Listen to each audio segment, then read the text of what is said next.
একদিকে লাগলে আরেক দিকে হয়তো দুইটা মন্ত্রণালয়ের মাঝখানে অর্থ মন্ত্রণালয়। আগুন তো লেগে নাই, হয়তো লাগাইয়ে দিচ্ছে। আমরা শেষ রাতে পেয়েছি আর কি। সকালবেলা আজানের সময় যখন উঠছি ঘুম থেকে উঠে টিপিটা ছাড়ছি, প্রতিদিন আমি ওই সময় টিপি ছাড়ি, খবর দেখি। ওই সময়ে দেখলাম যে সচিবালয়ে আগুন জ্বলতেছে, দিব্যে আগুন জ্বলতেছে। এটাই আমরা দেখছি আর কি। আজ যে আপনি কোন মন্ত্রণালয়ে কাজ করেন এবং আপনারা তো ভিতরে প্রবেশ করছেন, আপনাদের মনে এখন কোনো আতঙ্ক রয়েছে কিনা? আমি মহিলা শিশু বিষয়ক মন্ত্রণালয়ে চাকরি করি। আমাদের মন্ত্রণালয়ে এখনো সচিবালয়ে কোনো বন্ধ ঘোষণাও করেননি, গেটও খোলেননি। আমরা ভিতরে ঢুকতেই পারিনি। আমরা আতঙ্কও বুঝতে পারতেছি না, স্বাভাবিকও বুঝতে পারতেছি না আর কি। ভিতরে দেখছি আপনাদের সকলে প্রবেশ করছেন হয়তো ৫ নম্বর গেট দিয়ে। আপনাদের কোনো নির্দেশনা আছে কিনা অফিসে যাওয়ার? আমরা এটা এখনো পাই নাই। আমাদের নির্দেশনা বলতে আমাদের অফিস খোলা আছে, আমরা এটাই জানতে পারতেছি যে আমাদের অফিস খোলা। আমরা এই জন্য আসছি অফিসে। আইসা দেখি প্রত্যেকটা গেট বন্ধ, ঢুকতে পারি নাই এখনো। আচ্ছা, এই অগ্নিকাণ্ডের ঘটনা এই সচিবালয়ের মতো গুরুত্বপূর্ণ জায়গায় এখানে কোনো নিরাপত্তা ঘাটতি ছিল কিনা আপনার? না, নিরাপত্তা কোনো ঘাটতি ছিল না। আমরা জানি জোরদার মতো ভালো মতোই এখানে নিরাপদ ছিল বা সবসময় থাকে। আর কিছুদিন হলোই এই যে গন্ডগোল হওয়ার পর থেকেই কঠিনভাবে আমরা ঢুকতাম আর কি। ভিতরে তো নিশ্চয়ই অগ্নি নির্বাপনের যে ব্যবস্থা সেটি? হ্যাঁ আছে, অগ্নি নিবারণের ব্যবস্থা আছে আমাদের এই সব প্রত্যেকটা মন্ত্রণালয়ে আছে, প্রত্যেকটা ফ্লোরে আছে। আচ্ছা, ঠিক আছে। আমি আজকে সকালে যখন স্টাফ বাসে উঠছি তারপরে আমি জানতে পারছি, আমাদের কলিগরা বললো যে মিডিয়াতে আসছে কিছু, যে ভিতরে আগুন লাগছে এবং ভিতরে কাউকে ঢুকতে দেওয়া হচ্ছে না।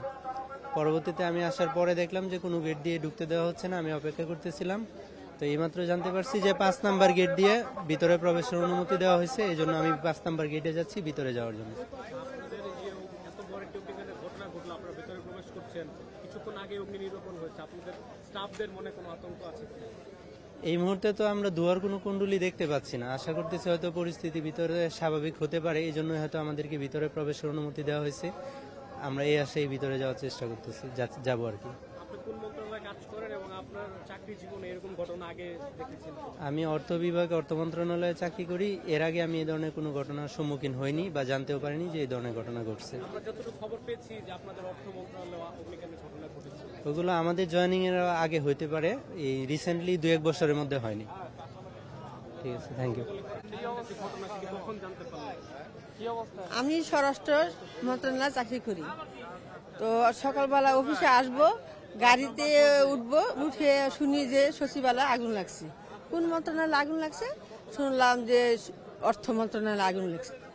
তো এখন আর গাড়ি ওই মৎস্য ভবন দিকে আসতে যায় না, কাকরাইল হয়ে আমরা ঘুরে যে পল্টন মোড় হয়ে নামায় দিল। আইসা দেখি অনেক মানুষ জড়ো একসাথে। এই শুনি যে আগুন থরে থরে দেখতেই আসি, সবাই দেখতেছে যে কিরকম আগুন লাগেছে, এই আর কি। হ্যাঁ হ্যাঁ, নিরাপত্তা ছিল, কিন্তু এখন আমাদের এখানে ফায়ার সার্ভিসেরও গাড়ি থাকে। এই স্বরাষ্ট্র মন্ত্রণালয়ের সামনে, অর্থ মন্ত্রণালয়ের সামনে ফায়ার সার্ভিস সারাক্ষণে থাকে, পুলিশ গার্ড থাকে। তো এখন কিভাবে আগুন লাগলো তা তো জানি না। তো এখন পরবর্তীতে আর কি হয়তো তদন্ত করে কর্মকর্তারা দেখবেন কিভাবে লাগলো, কি আসে বিষয়। এখনো অফিসে ঢুকি নাই, কিন্তু অফিসে ঢুকলে বুঝতে পারবো অফিস হবে কি না। হয়তো না হইতে পারে, আবার হইতেও পারে, কারণ আমাদের স্বরাষ্ট্র আর অর্থ তো একসাথেই পাশাপাশি। তো এখন যেভাবে আগুন লাগালো দেখলাম যে হয়তো তারা এটা আগুন তো লেগে নাই, হয়তো লাগাইয়ে দিছে। আমার মনে যতটুকু ধারণা যে 3 দিক দিয়ে আগুন লাগাইছে। একদিক দিয়ে হয়েছে আপনার বাণিজ্য কি জানি অর্থ মন্ত্রণালয়, অর্থ মন্ত্রণালয়ের পাশে এসে স্বরাষ্ট্র মন্ত্রণালয়। আরেকটা হয়েছে যে আপনার অর্থ মন্ত্রণালয়ের মাঝখানে আগুন লাগাইছে। আবার দেখলাম যে এই যে আগুন লাগাইলো মন্ত্রী পরিষদের পাশে। হয়তো তারা কোনো একটা ধারণা করে লাগাইছে যে একদিকে লাগলে আরেক দিকে হয়তো দুইটা মন্ত্রণালয়ের মাঝখানে অর্থ মন্ত্রণালয়। এই মন্ত্রী পরিষদ আর স্বরাষ্ট্র আর মাঝখানে হয়েছে অর্থ। অর্থর মাঝখানে আগুন লাগলো, এটা কিভাবে লাগলো, এটা কে কিভাবে তদন্ত করে।